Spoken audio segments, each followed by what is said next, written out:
Perkenalkan, nama saya Regina Pratiwi. Di sini saya akan menjelaskan bab 1 mengenai analisis situasi. Pertama-tama, pendidikan sudah merupakan hak warga negara yang seharusnya didapatkan oleh setiap orang yang tinggal di Indonesia. Pendidikan dan pembelajaran merupakan satu kesatuan yang tidak bisa dilepaskan antara satu dan lainnya. Pembelajaran yang baik terjadi apabila terjadi interaksi secara langsung agar dapat terciptanya chemistry antara pendidik dan peserta didik. Dengan melakukan interaksi secara langsung juga, pendidik dapat mengetahui bagaimana psikologi, sikap, dan sifat yang dimiliki oleh peserta didik. Karena sejatinya guru merupakan orang tua mereka di sekolah.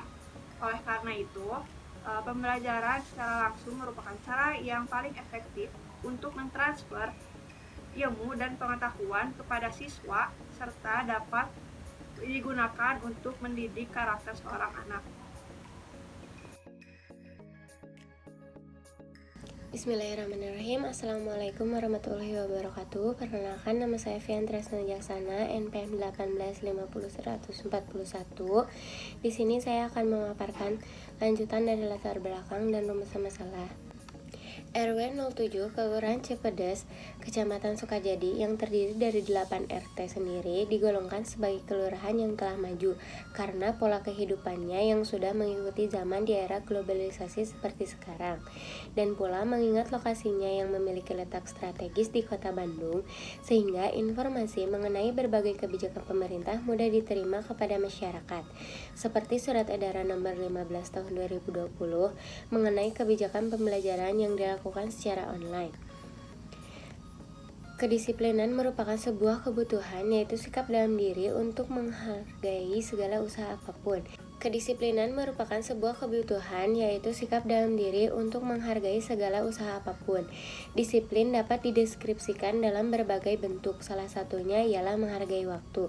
Sebagai individu yang bergelut dalam lingkungan ilmu pengetahuan, maka sikap disiplin merupakan suatu kewajiban yang harus dimiliki. Sebab memulai disiplin tersebut, maka target-target yang ingin diraih dapat segera terwujud sesuai waktu. Sebagaimana telah dicanangkan sejak awal, disiplinan yaitu tidak menganggap remeh suatu pekerjaan, tidak mengulur-ngulur waktu, dan mempunyai rasa tanggung jawab. Kedisiplinan sebaiknya ditanamkan sejak dini dalam lingkungan yang baik, diantaranya lingkungan sekolah, lingkungan masyarakat, dan lingkungan keluarga. Dengan demikian, maka target individu yang ditanamkan rasa disiplin sejak dini adalah anak. Dengan demikian, berdasarkan latar belakang yang telah dipaparkan di atas, penulis tertarik untuk melakukan pengabdian yang berangkat dari keresahan berdasarkan permasalahan yang telah dipaparkan, dan diharapkan dapat memberi solusi pada suatu peserta didik dan para orang tua dalam menyikapi dunia pendidikan di masa pandemi seperti ini. Untuk permasalahan mitra, berdasarkan hasil analisis situasi yang telah dipaparkan sebelumnya, maka dirumuskan permasalahan sebagai berikut. Yang pertama, rendahnya sikap disiplin peserta didik selama mengikuti PJJ yang disebabkan rendahnya pemahaman peserta didik akan suatu pembelajaran dan beranggapan bahwa kini sekolah hanyalah suatu kegiatan mengerjakan serta mengumpulkan tugas saja, sehingga tak jarang acuh akan instruksi yang diberikan oleh guru, mulai dari waktu pertemuan saat tatap muka secara online, waktu pengumpulan tugas maupun tata krama siswa saat mengikuti pembelajaran daring. Yang kedua, orang tua yang merasa lepas tanggung jawab dalam memberikan edukasi yang baik.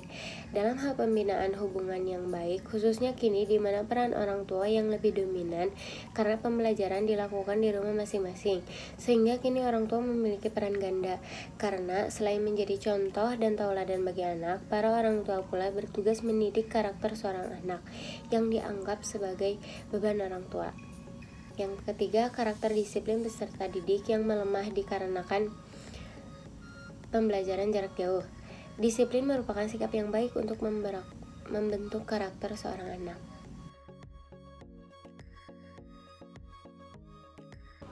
Assalamualaikum warahmatullahi wabarakatuh. Nama saya Melis Rolkita. Saya akan menjelaskan materi mengenai solusi dan target luaran. Solusi permasalahannya yaitu berdasarkan hasil pengamatan kelompok kami dan penjelasan Ketua RW 7 dalam menyikapi kebijakan pemerintah dalam bidang pendidikan yang telah dilakukan sebelumnya, yaitu dengan menyediakan fasilitas berupa tempat belajar di RW 7. yang dinamai rumah baca untuk seluruh peserta didik yang berada di wilayah tersebut yang fungsinya belum sepenuhnya optimal sebagaimana yang diharapkan, maka kontribusi yang akan diberikan kelompok 5 sebagai solusi permasalahan adalah sebagai berikut, yaitu yang pertama, masalah sosialisasi terkait surat edaran nomor 15 tahun 2020 tentang PJJ dan pengaruhnya terhadap kedisiplinan peserta didik. Lalu yang kedua, memberikan edukasi kepada orang tua terkait kedisiplinan peserta didik saat melaksanakan kegiatan PJJ. Lalu yang ketiga, membimbing peserta didik terkait kedisiplinan saat melaksanakan PJJ. Dan yang keempat, memotivasi peserta didik agar selalu semangat dalam mengikuti PJJ. Lalu target yang ingin dicapai yaitu setelah dilaksanakannya pengabdian ini, yang pertama, kemampuan dan keberhasilan orang tua dalam mendisiplinkan anak dalam melaksanakan PJJ. Yang kedua, peserta didik sadar akan pentingnya kedisiplinan saat melaksanakan PJJ. Yang ketiga, meningkatnya motivasi peserta didik dalam mengikuti PJJ. Yang keempat, peningkatan pemahaman IPTEK sebagai penunjang pembelajaran bagi peserta didik agar tidak mengalami kendala saat PJJ.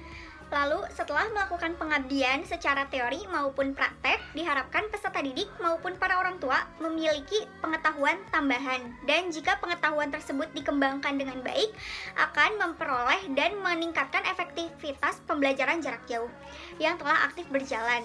Kegiatan program bersosialisasi dalam surat edaran nomor 15 tahun 2020 terhadap kedisiplinan peserta didik yang bertujuan sebagai berikut, yaitu yang pertama, meningkatkan kedisiplinan peserta didik dalam melaksanakan PJJ. Yang kedua, memotivasi para orang tua agar mampu mendisiplinkan anak dalam melaksanakan PJJ. Yang ketiga, membimbing peserta didik terkait kesadaran akan pentingnya sikap disiplin saat mengikuti PJJ. Dan yang keempat, meningkatkan motivasi belajar siswa saat mengikuti PJJ. Sekian, terima kasih.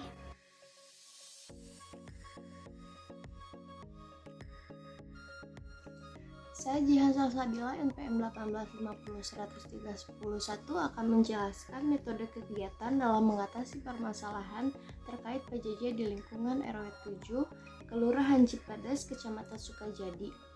Sebagaimana yang telah diedarkan dalam sosialisasi surat edaran nomor 15 tahun 2020 terhadap kedisiplinan peserta didik, pelaksanaan pengabdian masyarakat ini dilakukan dalam beberapa langkah yang melibatkan metode penelitian lapangan berupa yang pertama, adanya identifikasi masalah yang dilakukan sebagai langkah awal untuk merumuskan apa saja yang akan dijadikan bahan untuk perancangan program yang akan dilakukan selama kegiatan pengabdian ini.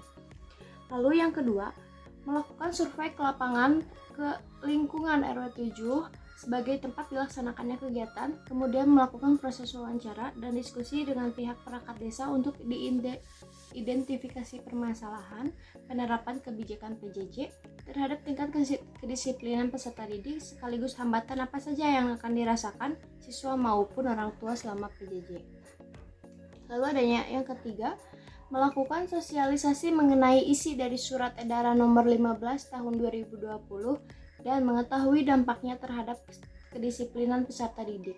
Yang keempat, melakukan pembinaan serta bimbingan kedisiplinan peserta didik dalam mengikuti PJJ dengan meningkatkan motivasi belajar melalui stimulus berupa inovasi pembelajaran yang dilakukan di rumah baca. Lalu poin yang kelima, memberikan bantuan adaptasi teknologi terhadap para orang tua siswa agar dapat memaksimalkan mendampingi anak selama PJJ. Lalu, di sini pun saya akan menjelaskan kendala yang dialami saat melakukan penelitian. Yang pertama, beberapa anak yang cenderung tertutup dan cuek saat diberikan sosialisasi mengenai pentingnya karakter disiplin saat melaksanakan pembelajaran membuat interaksi antara peneliti dan siswa agak terbatas. Lalu, poin yang kedua, terdapat beberapa rumah yang dimana para orang tuanya aktif bekerja mengakibatkan sosialisasi terhadap orang tua yang terlewat. Sehingga kami menggantinya dengan para orang tua yang kami temui di sekitar lingkungan RW 8, Kelurahan Cipadas, Kecamatan Sukajadi. Lalu poin yang ketiga, saat memberikan pembelajaran terbatas untuk membantu peserta didik sekaligus memberikan stimulus agar dapat menerapkan perilaku disiplin. Lalu poin yang keempat, saat melaksanakan adaptasi teknologi penunjang pembelajaran terhadap beberapa siswa dan para orang tua yang sulit menangkap informasi, sehingga peneliti harus ekstra dalam memberikan informasi. Yang kelima, para peneliti tinggal di luar rumah sehingga waktu pelaksanaan pengabdian terbatas, di mana harus dioptimalkan secara sebaik-baiknya. Terima kasih. Perkenalkan, nama saya Risma Zaraska. Di sini saya akan membacakan bab 4 mengenai hasil dan luaran yang dicapai. Selama kegiatan PKM dimulai dari tahap awal perizinan pelaksanaan program di masyarakat sampai penyusunan laporan akhir tentunya membuahkan hasil di mana kami selaku kelompok 5 yang melaksanakan pengabdian dengan tema sosialisasi Surat Edaran Nomor 15 Tahun 2020 terhadap kedisiplinan peserta didik. Mengetahui bagaimana pengaruh dari kebijakan tersebut terhadap kedisiplinan peserta didik, khususnya di lingkungan RW 7 Kelurahan Cipedes, Kecamatan Sukajadi. Adapun hasil selama pelaksanaan PKM dijabarkan sebagai berikut. Yang pertama, berdasarkan hasil pengamatan peserta wawancara dengan para orang tua siswa, diketahui bahwa tingkat kedisiplinan peserta didik yang semakin hari semakin menurun. Hal tersebut diakibatkan oleh beberapa faktor di mana tidak sedikit para siswa yang sudah jenuh terhadap pembelajaran daring sehingga anak sudah tidak semangat dalam mengikuti kegiatan pembelajaran yang diberikan oleh guru. Dan yang kedua, beberapa orang tua yang ternyata memiliki persepsi bahwa mendidik siswa dalam pembelajaran adalah tugas guru di sekolah, sehingga tidak sedikit para orang tua yang acuh terhadap pelaksanaan pembelajaran anaknya dan tidak ingin mengambil pusing terhadap kelakuan anaknya saat melaksanakan PJJ, sehingga anak pun menjadi malas belajar dan memilih bermain dengan teman-teman dibandingkan mengikuti pembelajaran di sekolah. Para siswa yang terkadang terkendala dengan media pembelajaran yang diterapkan oleh sekolahnya masing-masing sehingga tidak mampu mengejar pembelajaran di mana siswa terlambat dalam pengumpulan tugas maupun penjelasan guru secara daring yang jika lama-kelamaan dibiarkan akan merusak karakter disiplin peserta didik. Selanjutnya, para orang tua dan siswa mengeluh tidak efektifnya kebijakan pembelajaran daring, khusus para orang tua yang mengeluh bahwa pembelajaran daring sama saja seperti orang tuanya yang bersekolah, dikarenakan jika anak tidak mengerti akan tugas sekolah yang diberikan, maka para orang tualah yang turun tangan. Anak pun terkadang lepas tanggung jawab akan tugasnya sebagai pelajar. Dan yang selanjutnya, keberadaan rumah baca di mana merupakan fasilitas yang disediakan oleh pihak RW setempat yang pemanfaatannya optimal, padahal prasarana tersebut dapat dijadikan salah satu solusi agar para siswa dapat belajar bersama dengan membuat kelompok belajar sekaligus melatih kedisiplinan siswa terhadap bertanggung jawab yang diembannya. Dan yang terakhir, setelah program yang direncanakan oleh kelompok 5, diantaranya beberapa solusi yang mengenai kepentingan karakter disiplin bagi siswa selama PJJ maupun dalam kegiatan sehari-hari, memberikan adaptasi teknologi kepada orang tua dan siswa yang mengalami kendala akan media pembelajaran yang diterapkan oleh sekolah, serta memberikan pembelajaran di rumah baca sebagai awal pengoptimalan fungsi rumah kaca kembali, di mana dari setiap program tersebut menghasilkan respon yang baik dan setiap aspeknya. Terima kasih. Saya Lisa Anggraini, NPM 1850-1004. Saya akan menjelaskan poin-poin penting, hasil dan keluaran yang akan dicapai, dan rencana tindak lanjut. Di sini saya akan menjelaskan hasil dan luaran yang dicapai. Sedangkan luaran yang dicapai dari kegiatan PKM yang telah dilakukan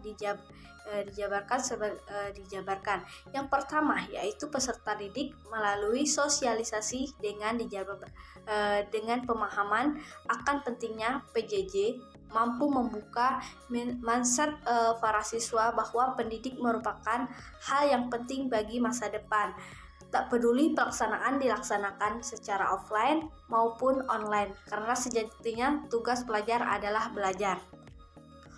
Yang kedua, yaitu orang tua dalam program ini dapat melaksanakan secara rutin dan maksimal dalam meningkatkan tingkat kedisiplinan perkembangan anak khususnya dalam melaksanakan PJJ.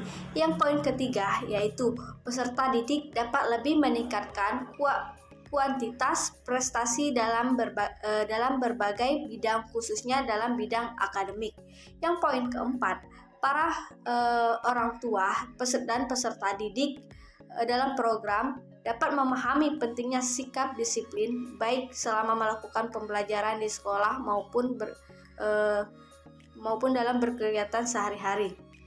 Yang poin kelima, sebagai luaran dari kegiatan positif akan disajikan dalam bentuk publikasi, baik dipublikasi secara ilmiah maupun publikasi di media massa elektronik atau cetak, seperti membuat website yang berisi kegiatan PKM kelompok 5 yang akan dilaksanakannya. Rencana tindak lanjut setelah kegiatan pengabdian kepada masyarakat yang dilaksanakan dengan menggunakan berbagai konsep untuk menerapkan program kerja sampai yang didapatkan hasil informasi yang dibutuhkan, dengan demi mengoptimalkan hasil program kerja yang kita laksanakan. Kita pun berinisiatif merancang rencana tindak lanjut dari kegiatan PKM di wilayah RW 7 Kelurahan Cipedes, Kecamatan Sukajadi. Yang pertama yaitu bekerja sama dengan pihak RW dan RW 7 dan warga sekitar untuk mengoptimalkan sarana dan prasarana rumah kaca yang dilengkapi dengan fasilitas pembelajaran seperti papan tulis, spidol, ATK, serta buku-buku bacaan untuk menumbuhkan kemampuan literasi para siswa. Yang kedua, bermitra dengan pihak remaja Karang Taruna untuk memberikan pendampingan pada para siswa, di mana minimal 1 minggu sekali mengadakan pertemuan simulasi agar mampu disiplin dalam mengikuti pembelajaran secara online. Yang ketiga, sekali melakukan kunjungan, kelompok 5 melakukan kunjungan ke RW 7 untuk meninjau dan memastikan apakah para orang tua sudah mampu mengoptimalkan dalam mendampingi anaknya serta menanyakan progres setelah bersosialisasi dan penerapan program yang telah diberikan ke yang lain.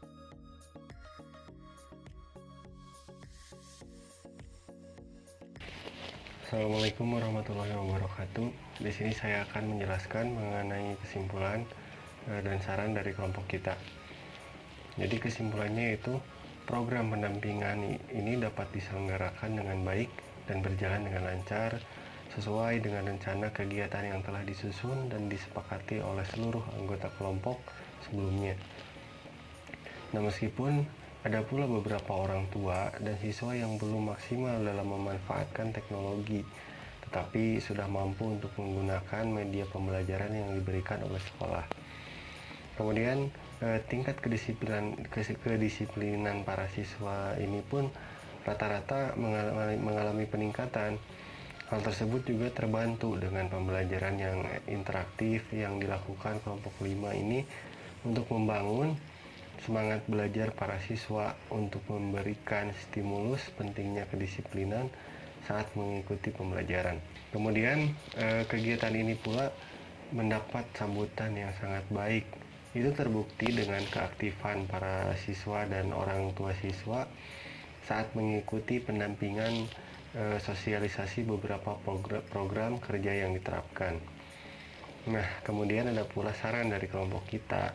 Jadi berdasarkan evaluasi yang telah dilakukan, itu dapat diajukan beberapa saran sebagai berikut.